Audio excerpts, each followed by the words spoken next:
नमस्कार, insider live में आपका स्वागत है। मैं हूं काजल महर। दर्शकों, आज है 10 जनवरी। आज के दिन को पूरे विश्व में हिंदी विश्व दिवस के रूप में मनाया जाता है।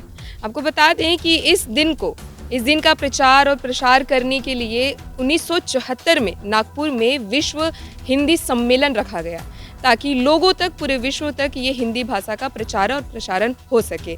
साथ ही साथ आपको बता दें कि भारतीय नागरिक जो विदेशों में रह रहे हैं, आज के दिवस को विशेष रूप से मनाते हैं। इसी के साथ राजधानी रांची के लोगों से, जो हमारी जनता जनार्दन है, उनसे हम जानेंगे और उनकी बातें सुनेंगे कि आज के दिन को वो किस नज़रिए से देखते हैं और आज के दिन का क्या महत्व है उनके नज़र में। आए डालें एक नज़र। पहले से मुझे लगता है अभी थोड़ा बेटर हो चुका है हिंदी, और मतलब बहुत लोग जानने लगे हैं हिंदी के बारे में। कुछ लोग ऐसे हैं जैसे कि हिंदी सब्जेक्ट को मतलब वो लोग हल्के से लेते हैं, उन लोग को नहीं लगता है कि हिंदी बहुत हार्ड सब्जेक्ट है। जैसे हम लोग को भी ऐसे लगता था कि हिंदी बहुत हल्का सब्जेक्ट है। तो जैसे हम लोग बताते हैं कि हिंदी क्या ली हो ऑनर्स में, तो हिंदी, तो वो लोग को लगता है कि अच्छा हिंदी है, ऐसे वाला जो जानते हैं वो बोलते हैं अच्छा हिंदी, ऐसे वाले चकित नज़रों से देखते हैं। तो हिंदी जहाँ तक मुझे लगता है कि बहुत हार्ड सब्जेक्ट है, और मुझे लगता है कि हिंदी हमारे देश की मतलब राष्ट्रभाषा है, राजभाषा है, होना चाहिए राष्ट्रभाषा बस। और सामाजिक संरचना में हिंदी का कितना उपयोग हो रहा है?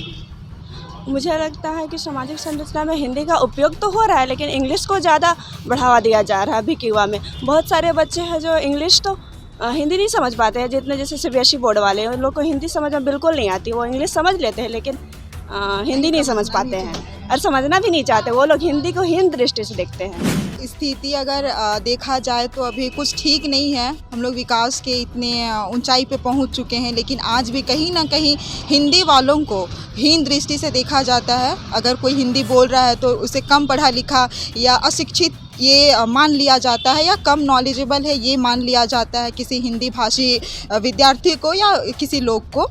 और हिंदी के मुकाबले जो अंग्रेजी बोलते हैं, जो अंग्रेजी क्षेत्र से होते हैं, उनको प्राथमिकता कहीं ज़्यादा दिया जाता। हर क्षेत्र में अभी जाके देखिए तो कहीं ना कहीं इंग्लिश जो है, अंग्रेजी जो है वो हिंदी में हावी होता जा रहा है, और हिंदी कहीं ना कहीं दबता जा रहा है। लोग अभी के टाइम पे इस डर से कि हिंदी पढ़ेंगे तो आगे जाके जॉब नहीं मिलेगा, या लोगों के सामने हीन भावना से देखा जाएगा, लोग हिंदी नहीं पढ़ना चाहते हैं। आपको ऐसे बहुत कम छात्र मिलेंगे जो हिंदी को उस दृष्टि से पढ़ाई करते हैं, या तो वही उसे व्यावसायिक दृष्टि से ही पढ़ेंगे कि उनको जॉब चाहिए, वरना साइंस, मेडिकल सब जगह इंग्लिश ही हावी है। तो इसलिए हिंदी को कहीं ना कहीं लोग बहुत हीन भावना से देखते हैं, हिंदी बोलने में संकोच करते हैं, यहाँ तक कि हिंदी सुनने में भी संकोच करते हैं। तो ये चीज़ है हिंदी। अब देखिए, विश्व हिंदी दिवस 1974 में नागपुर में पहली बार मनाया गया, और इसको मनाए जाने के पीछे कारण था कि हिंदी को अंतर्राष्ट्रीय पहचान दिलवाना। कहाँ तक पहुँचा? मैं ये कहूँगा कि हिंदी ने विकास किया है। मेरा व्यक्तिगत मानना है कि हिंदी ने विकास किया है। अगर हम पीछे लौट के जाएं, आज के 10 साल 15 साल पीछे, तो हम आपको जो हमारे सामान्य जीवन में घटनाएं घट रही हैं उनसे हम उदाहरण दे रहे हैं। जैसे आप आज के 10 साल 20 साल पहले न्यूज़ चैनल सुनते थे, उसमें खासकर हिंदी या कमेंट्री सुनते थे, तो हिंदी का एक चैनल आना, या जो अंग्रेजी फिल्में आती थी उनकी आने के बाद डबिंग जो है 10 साल के बाद होती, 5 साल के बाद होती, लेकिन आज वो विश्व में हिंदी के साथ ही रिलीज हो रही हैं, चीज़ें चल रही हैं, हिंदी को मान बढ़ रहा है, और अंतर्राष्ट्रीय स्तर पे हिंदी अच्छी कर रही है। हाँ, ज़रूर ये कहूँगा कि हमारे देश में हिंदी की दुर्दशा है। विश्व में प्रचार प्रसार हो रहा है, लेकिन हमारे देश में दिक्कत है। हमारे देश में दिक्कत ये है कि हम हिंदी दिवस के दिन हिंदी दिवस मनाना शुरू करते हैं, और शुरू करने के साथ साथ वही पखवाड़ा बीतता है और सब कुछ खत्म हो जाता है। फिर उसके बाद वही हम कहते हैं हमको हिंदी पढ़ाना है, लेकिन बच्चों को हम घर में हिंदी बोलना नहीं सिखाते। हम जैसे अब दादा दादी हैं तो उनको दादा दादी नहीं कहते, ग्रैंड पा, ग्रैंड मदर, या क्या ही कहोगे आप। मम्मी बोलते हो, पिताजी नहीं बोल सकते, आप फादर बोलते, आप डैडी बोलते हो। तो आपके जीवन स्तर से अच्छा चलिए ठीक है, हम ये भी मान लेते हैं कि इसको आप स्वीकार कर लीजिए, लेकिन ये दबाव तो मत बनाइए कि देखो बेटा ये क्या है। आप सारी चीज़ सिखाने के चक्कर में जो इन्वायरमेंट दे रहे हैं बच्चों को, जो चीज़ें कर रहे हैं वो थोड़ी गलत है। और हमारे यहाँ बड़े बड़े पखवाड़ों में, विश्वविद्यालयों में बात की जाती है केवल सप्ताह भर के लिए, 10 दिन के लिए, वैसे नहीं है। हम सुप्रभात कहने में हिचकिचाते हैं, हमको गुड मॉर्निंग बस गया है, कहो कोई दिक्कत नहीं, लेकिन आप हिचको तो नहीं कि आप हिंदी के हो। तो मुझे लगता है कि विश्व स्तर पर हिंदी का प्रचार प्रसार हो रहा है, हमारे ही देश में हिंदी की दुर्दशा हो रही है। देखिए, जहाँ तक राष्ट्रीय स्तर पर हिंदी की बात हम लोग कर रहे थे, हमारे व्यवहारिक जीवन में हिंदी को उतना महत्व तो लोग नहीं दे रहे हैं, ये बात अलग है, लेकिन सरकारों ने काम किया है। जैसे हम कहते हैं कि आप किसी भी भाषा को यदि बढ़ावा देना चाहते हैं तो ज़रूरी है उसमें रोज़गार सृजित करिए, आप रोज़गार दीजिए। अभी क्या है, बनारस हिंदू विश्वविद्यालय या अन्य ऐसे कई संस्थान हैं जहाँ IIT की पढ़ाई और मेडिकल की पढ़ाई हिंदी में हो रही है। तो हिंदी का विस्तार सरकार करना चाहती है, उसका विकास करना चाहती है, लेकिन जब तक हम उसको अपने जीवन में नहीं लाएंगे, अपनी दिनचर्या में नहीं लाएंगे, अपने व्यवहार में नहीं लाएंगे, तब तक वो विस्तृत नहीं हो सकती, उसका प्रचार प्रसार नहीं हो सकता। तो ज़रूरी है कि हम इसको प्रचार प्रसारित करें। देश के स्तर पे तो विकास हो रहा है, अंतर्राष्ट्रीय स्तर पे मैं कहूँगा कि हिंदी अच्छी खासी प्रसारित हो रही है। देश विदेशों में भी लोग सुनना चाहते हैं, हमारे प्रधानमंत्री जी जाते हैं वहाँ पर बात करते हैं, और इतना ही नहीं, वहाँ से जब अमेरिकी राष्ट्रपति हमारे यहाँ आते हैं तो वो हिंदी में बात करना चाहते हैं। अब भारत जो है वो सशक्त भारत के रूप में सामने आ रहा है। तो ऐसे में जब आपकी स्थिति मजबूत होती है तो आपकी संस्कृति और आपकी भाषा को लोग सहज स्वीकार करते हैं। तो मुझे लगता है कि बीते 5-10 सालों में अगर उठाकर देखा जाए तो हमारे हिंदी का प्रचार प्रसार हुआ है, हिंदी सुदृढ़ हुई है।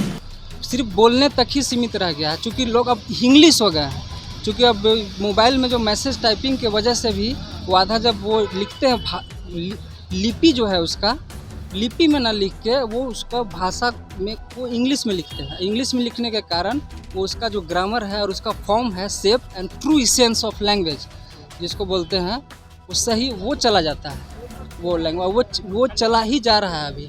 बस जैसे कि बस आता है हम लोग बोल देते हैं, लेकिन बस आती है, ट्रेन आता है, ट्रेन आती है तो आती है, लेकिन बोलने का ही है, स्थिति यही छोड़ते जा रहे हैं। हाँ, हम लोग मुख्य धारा से हिंदी से दूर हो रहा है, सिर्फ ये बोलने तक ही लिमिटेड हो गया है, ओनली लिमिटेड टू स्पीकिंग। देखिए सर, हिंदी दिवस तो आज ये अंतर्राष्ट्रीय हिंदी दिवस है। भारत में 14 सितंबर को हिंदी दिवस के रूप में मनाया जाता है, जो राष्ट्रीय है। बात यह है कि 14 सितंबर 1950 को संविधान में पहली बार हिंदी को राष्ट्रभाषा के रूप में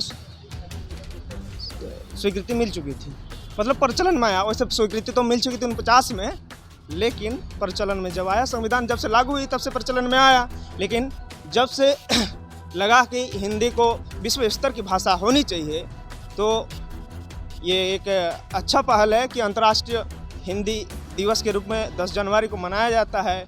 और इसका एकमात्र उद्देश्य है कि हिंदी को विश्व स्तरीय बनाना। हिंदी जितनी अधिक व्यवहारिक होती है कोई भी भाषा, वो उतने स्तरों तक, उतने दूर दूर तक फैलती जाती है। आज सोशल मीडिया का ज़माना है, आज फेसबुक, व्हाट्सएप, कहीं भी देखिए, कुछ वर्ष पहले तक इसमें हिंदी का प्रचलन नहीं था, लेकिन आज अधिक बहुत सारे ऐसी चीज़ें हैं जो हिंदी में मिल जाती है। ये हमारे लिए गर्व की बात है कि हम हिंदी को इतने विस्तारित रूप में आज पा रहे हैं। और दुर्भाग्य इस बात का है कि यहाँ के जो लोग हैं, और जो खास करके साइंस बेस के लोग हैं, वो हिंदी को अपनाने से हिचकिचाते हैं। लेकिन हमारा कर्तव्य है कि हम अपने मातृभाषा से विमुख नहीं हो सकते, इसलिए हमें पहल करनी चाहिए और हिंदी का विस्तार जैसे हो अपना लक्ष्य बनाना चाहिए। हमारे देश में हिंदी की स्थिति क्या है? हिंदी की स्थिति ठीक है, अब ख़राब तो नहीं कह सकते हैं, लेकिन ये हो गया है एक, कहेंगे कि केवल हिंदी की स्थिति आज अधिकतर देखा जाता है कि मध्य वर्ग और निम्न वर्ग के लोगों पर ज़्यादा प्रचलित है, लेकिन उच्च वर्ग के लोग हिंदी का प्रयोग करने में अपने आप को शर्मिंदा महसूस करते हैं। लेकिन ये गलत बात है। हमारी जो भाषा है, हमारा जो मूल है, वो हिंदी ही है, और इसको हमें और अधिक प्रोत्साहित करना चाहिए, प्रोत्साहन देना चाहिए। आपने सुना कि युवाओं के जहन में इस हिंदी दिवस के और हिंदी भाषा के लिए क्या महत्व है, क्या महत्व रखते हैं उनके नज़र में आज का दिन। आज के लिए सिर्फ इतना ही। ऐसी ही खबरों को देखने के लिए जुड़े रहिए इनसाइडर लाइव के साथ। नमस्कार।